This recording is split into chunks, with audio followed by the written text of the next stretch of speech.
For the midterm evaluation in technology and e-learning, it's worth going over each of the deliverable expectations. The formative evaluations are vitally important in our course.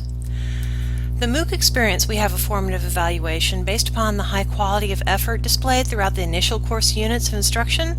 It is appropriate to initially offer a mid-course evaluation of our current MOOC experience as based upon an iNACOL standards alignment template. So all of the iNACOL standards that we have implemented, evaluated throughout our course up to this point will be integrated into this formative evaluation opportunity.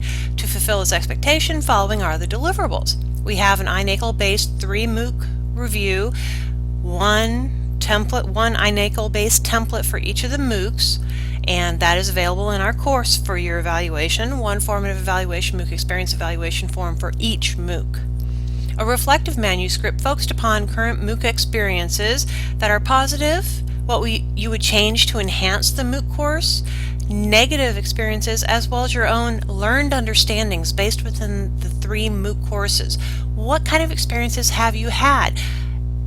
Focusing upon the iNACOL standards alignment template, but as well your own personal experiences up to this point in time, positive, negative, what you would change to enhance it, as well as your own learned understandings within the environment. And a MOOC environment usability evaluation analytical manuscript. For the MOOC experience formative evaluation, there are some interesting environmental usability evaluations that may be of interest to you. One is a usability evaluation of a blended MOOC environment, and the other is the MOOC as distributed intelligence dimensions of a framework and evaluation of MOOCs that may help support your efforts.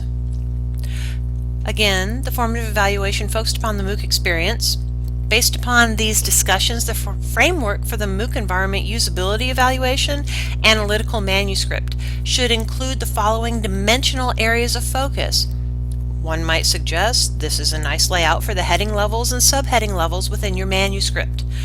The primary areas are community, content, assessment, and instruction. And then, of course, within community, what is the network learning environment, openness, communication, any type of collaboration, what kind of content is integrated into this course environment. For assessment, is there an assessment in there? Is it a quality assurance component? What are the levels of reflection, self-reflection, self-study type reflection, reflection of learning experiences, what formal or informal assessments are occurring, and formal learning and informal learning that are happening, as well as instruction. Is it a flexible instructional environment? What are your opinions concerning the instructional design and learning methodologies that are implemented within this course? More of a critical analysis framework discussion. Self-organized learning, is that a component of the instruction? Is there an integration of multimedia? What about learning pathways? What about lifelong learning? What aspects of instruction are integrated? Again, thinking about the final project. Now, the prior discussion was about our MOOC project. Now we have a final project that is under development. This is a formal evaluation of your final project.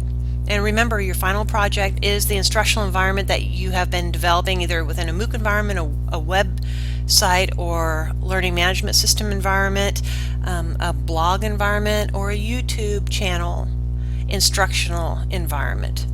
So the formative evaluation for your final project is an effort towards an opportunity for colleagues to review course colleagues' hard work, strong instructional design, and innovative ideas, as well as get your own ideas, as well as engaging and enhancing in critical analysis of other people's strong ideas.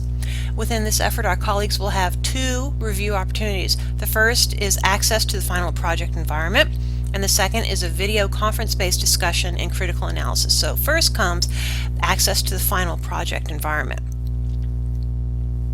It's important to ensure that each of our course colleagues has access to your final project. It is up to you to ensure that each member of our course has access to your final project environment, so that a formative evaluation in a timely manner can fit within their schedules. So For this component, access to the final project, your final project proposal needs to be uploaded and accessible again, and specific procedural information to access your final project environment. So the final project proposal is to ensure that whoever is reviewing your environment understands your concept, the structure of it, what you're thinking, and then access procedural information to access your final project environment is just that. Information that will ensure each person can successfully access your environment. If you're developing a course, for example, in Course Sites by Blackboard, you may need to send out invitations to everyone in our course. You will be tasked with ensuring that this occurs in a timely fashion. We do have deadlines within our course that must be met for the access to the final project environment. And within our designated bulletin board environment, the first day of our midterm evaluation period is when this must be submitted. So that's part one. Part two, part A, video conference-based discussion and critical analysis. Again, you as the learner and the final project developer are tasked with setting up a video conference-based discussion and critical analysis. It's important that you choose a video conferencing environment that allows an opportunity for you to communicate with everyone who attends. You may seriously consider the need to have a screen capture environment so that you can show your project to everyone during the discussion, as well as vital component, you must record your video conference-based discussion / critical analysis that is occurring. You must record it, have a video product, because I want to see that. So, part two of the video conference-based discussion critical analysis component, you'll be charged with setting up the video conference, sending out invitations to attend your video conference event. This must be documented. You must submit that documentation for the final project development, part two, formative evaluation. You will need to send out at least 2 digital invitations with the same information offered each time, so that if someone didn't see it the first time, you still have a follow-up reminder communication. If you need specific information, that needs to happen before any of this occurs, and you are charged with taking care of this scheduling. So doctoral students, you have an additional video conference-based presentation of your academic manuscript, and this is a work in progress overview discussion of what you're developing. So the expectations overview is offered you video-based presentation skills development, scholarly discussion of your academic manuscript efforts, and presentation expectations, topic / overview / explanation of academic manuscript proposal. People need to know how you're framing your journal article, your manuscript. So offering what you framed in your proposal is vitally important so that people understand what we're all talking about. And then presentation of a manuscript draft, step by step, how you formulated it, what's your area of focus, areas that you may perceive to be concerning or weak that need further enhancement, pulling in ideas. So the presentation needs to include a slideshow so that people can visually see areas that you're focusing upon, presentation of background information, as well as manuscript draft review, where you are actually going through and reviewing your manuscript, and everyone can see that. Again, for the video conferencing, I urge you to consider that you will not only need to seriously consider a video conferencing environment that offers a screencast, but also you will need to ensure that you can copy, archive, and present to me your final video. So peer review evaluation, we have all these components associated with the peer review component that need to be addressed.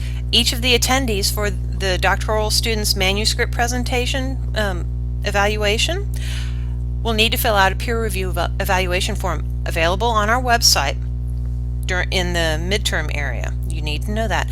So not only will these peer reviews be completed and the doctoral students will review their own, but there will be a reflective manuscript that the presenter will develop, based upon the peer review evaluations, their own perceptions of strengths, weaknesses, and areas that need further engagement, not only with the presentation, but also the manuscript. And the video conference presentation assignment deliverables, innumerable components must be addressed. The peer review evaluation forms, the video conference presentation and the multimedia product transcript need to be integrated. The peer review reflective manuscript has different components, slideshow presentation, academic manuscript draft. All of these aspects need to be integrated. Video conference presentation assignment deliverables are listed herein. Please ensure that at least 2 invitations to attend the video conference academic manuscript presentation are sent and received by the attendees. You will have at least 2 that must be documented for my own review. And for video conferencing environments, there are several to choose from. If you have one that's available to you and meets the expectations, feel free to use it. Ensure that you can record the video conferencing event for my own review as well. And that's everything. This is going to be a very interesting midterm evaluation period. Formative evaluations, strong.